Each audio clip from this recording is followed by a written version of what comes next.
Hello, beautiful people, and welcome to your weekly dose of celestial goodness.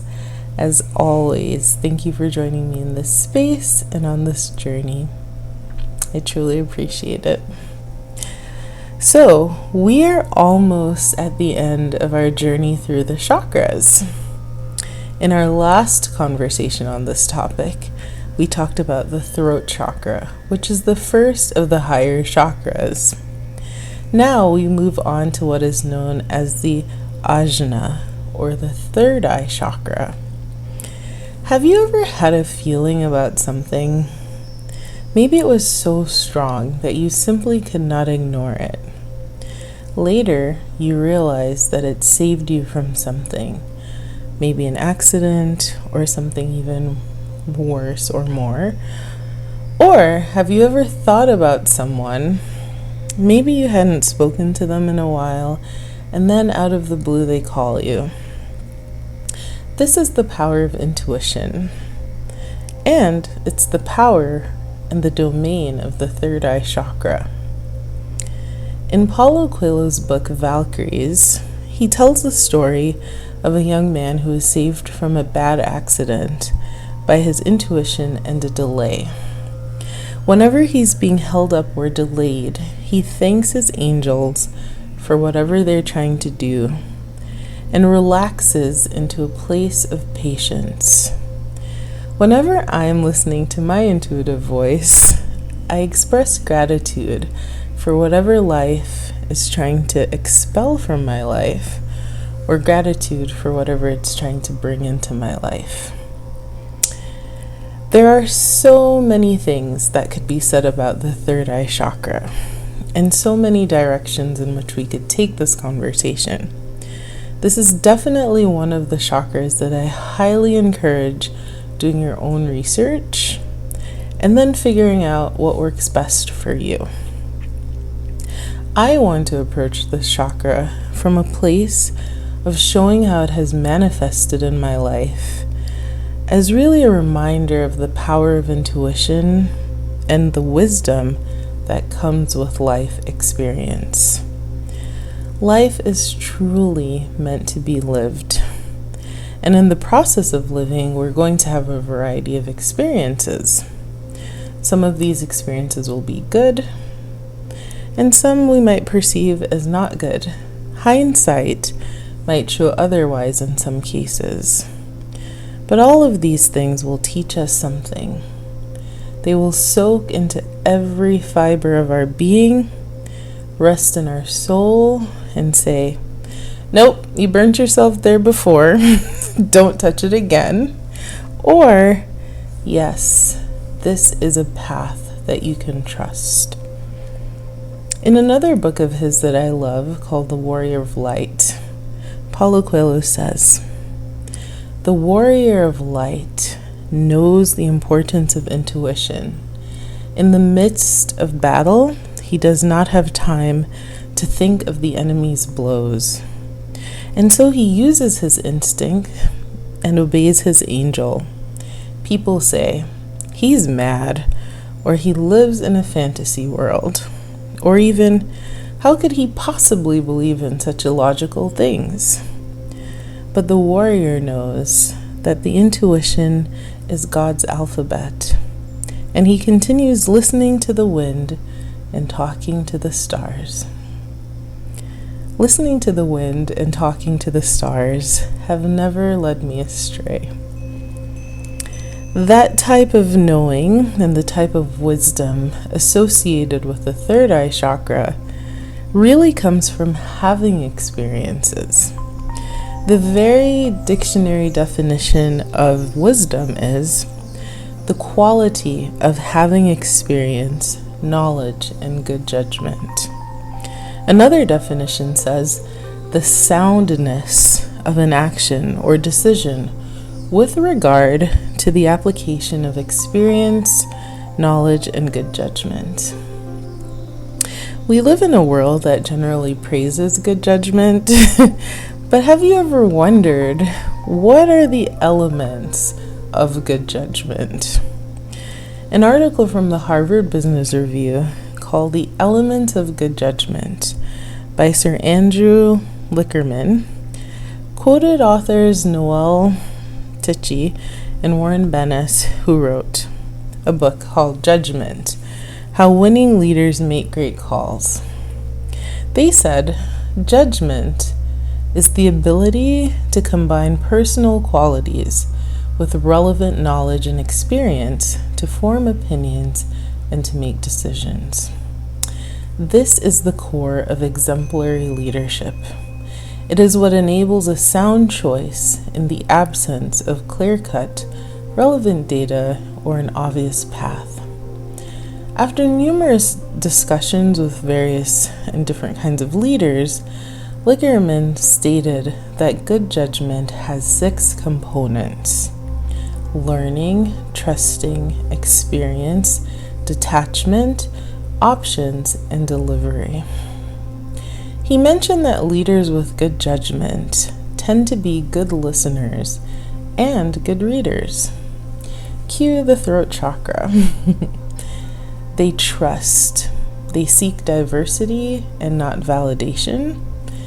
Cue the sacral and solar plexus chakras. These leaders draw on the skills and experiences of others as well as their own. These are leaders who had people around them who tell them what they need to know more than, or rather than what they want to hear. I would call this the experience of having, yes, people around you, but sometimes you need no people. People who will say, you know, you're going down the wrong path, or at least look at things from this perspective. These also are leaders who, in looking at their own experiences, assess how well they draw on their experiences to make decisions. They see where things went well and where it did not go well, so that they might have a different decision-making course of action, right, in the future for the things that did not go well. They also work to expand their experience and to gain more exposure. Another factor was that they were also able to detach both intellectually and emotionally, while also addressing their own biases. They created options, and they weren't afraid to consider radical options. And finally, they factor in the feasibility of execution. They know the risks, and they have a good sense of who can deliver. Now, I don't think that these are qualities that are limited to the traditional notion of a leader, like in the business sense, for example. I actually think that these are factors that all of us can employ in our own lives. And this is where the Ajna, or the third eye, comes in. Embedded in this conversation is also a larger conversation about trust, intuition, and essentially the 6th sense that we all have. Dean Koontz, the writer, said, "Intuition is seeing with the soul." That's pretty deep for a very short sentence. And I have found in my own life that it is imperative that I learn how to acknowledge the difference between fear and my gut warning me about something, and also to learn how to develop a relationship with my intuition and to trust it. Sometimes we have to see things with the soul. There have been times when I notice red flags about either a person or a situation.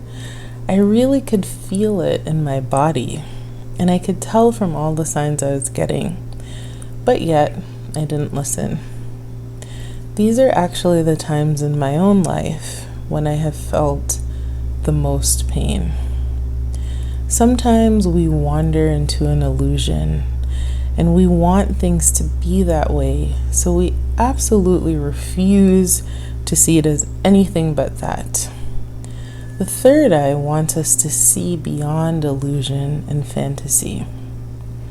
In his book, The Gift of Fear, Survival Signals that Protect Us from Violence, Gavin de Becker said, "Intuition is always right in at least two important ways.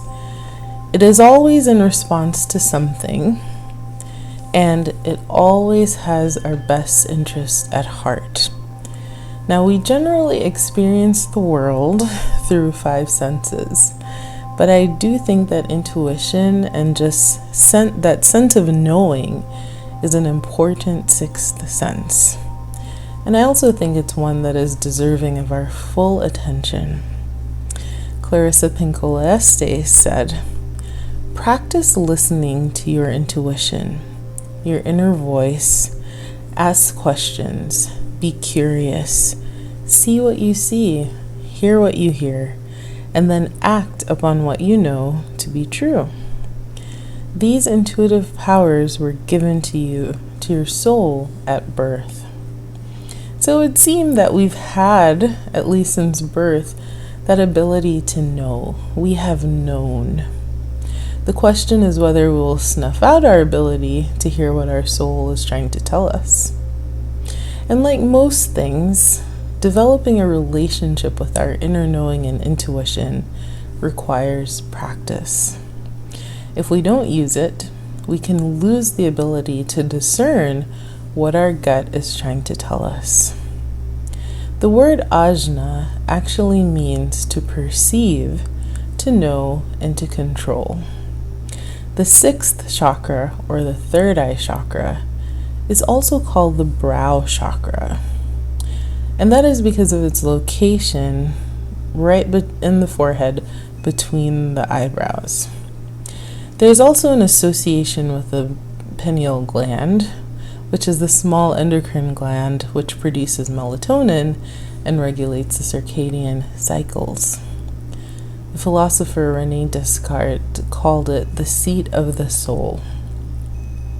You may have also noticed that in Hinduism, vermilion is applied as to make a bindi right at that spot, and that is to show reverence for this chakra.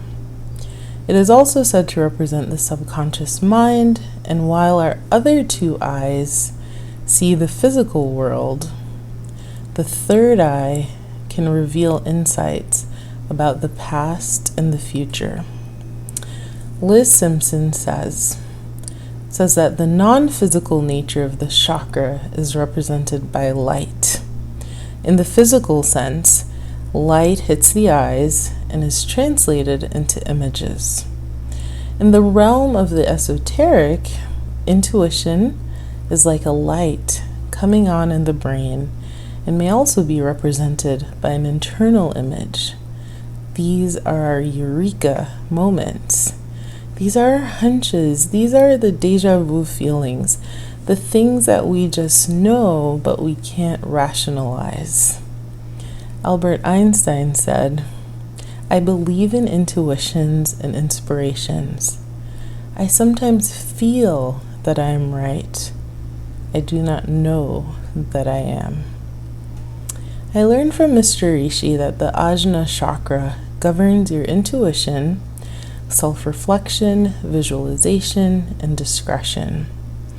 Blockages or imbalances can cause rigidity, perfectionism, authoritarianism, arrogance, an undisciplined nature, fear of success, an indulgence in fantasy and illusion, a tendency towards schizophrenia, lack of clarity, an inability to establish a vision for yourself in life, low expectations. That's a lot. And they may also manifest as physical ailments such as headaches, nightmares, sinuses, dizziness, and vision problems. Once the third eye is open and balanced, an individual becomes more intuitive, an excellent decision maker, charismatic, highly intuitive. I mentioned intuitive before, but extra intuitive, not attached to material things, and you may experience unusual phenomena and retain an attitude of abundance. When this chakra works well, we are able to see beyond distractions, beyond illusion, and really to cultivate the type of insight that allows us to live our best life. The third eye chakra resonates with the color purple, bluish purple, or indigo. I believe that when the chakra is in harmony, our life is also in harmony. I think you can maintain good boundaries with people, keep yourself out of harm's way, and really live your life from a place of love and good judgment.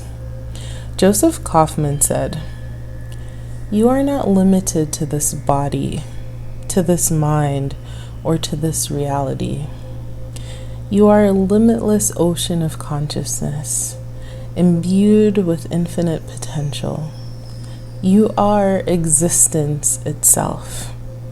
Or as Rumi would say, "You are not a drop in the ocean. You are the entire ocean in a drop." We must know that and be able to sense that, though, for ourselves. So, what are some ways to balance out the third eye chakra?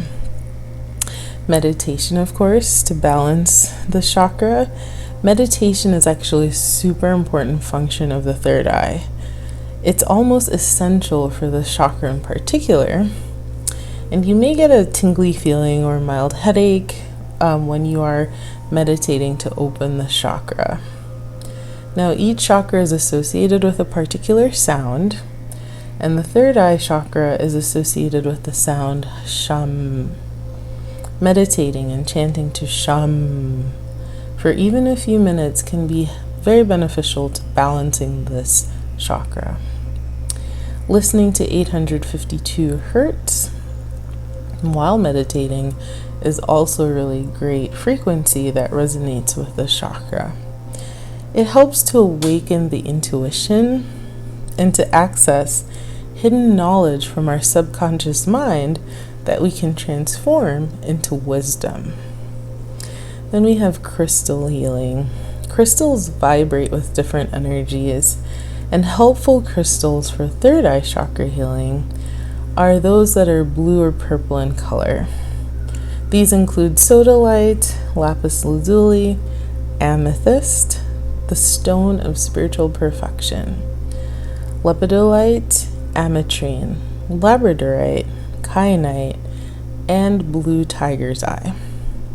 Carrying these close to you or placing them in the region of the third eye chakra while you're laying down can be very beneficial to helping with alignment. And then colors. Surround yourself with the colors purple and indigo. Similar to the blue of the throat chakra, these colors are among the most calming and beautiful colors. Wear purple or indigo clothing or add some to your home decor. Foods. Blue and purple foods resonate with the chakra. For example, purple grapes, plums, eggplant, purple sweet potato, purple kale, and lavender-infused beverages and drinks. I love lavender. Seek therapy. As always, I'm going to include this resource because it is helpful to have someone neutral to speak with openly and honestly. And I do understand that there are barriers, including financial barriers, for people to get therapy. So I have a resource in the link, and you can check that out. Then practice self-reflection. Journal and try to think of some of the things you believe and why. And then practice your affirmations. Here are a few that I like. I honor and trust my intuition. I have clarity and peace of mind. I am receiving and I am trusting. I look inward and outward for wisdom. I nurture my spirit. I am connected with the wisdom of the universe. My life flows effortlessly. As always, I hope that this information was informative and that you can apply it in your life in practical ways. Please let me know if there's anything that really works well for you. And of course, If you're enjoying these videos, please continue to like, subscribe, share, and comment. May the stars shine brightly over your week. May it be a wonderful week, and may you feel absolutely connected to the wisdom of this universe, and also the love. May you have lots of love swirling all around you. Thank you so much. Have a great week.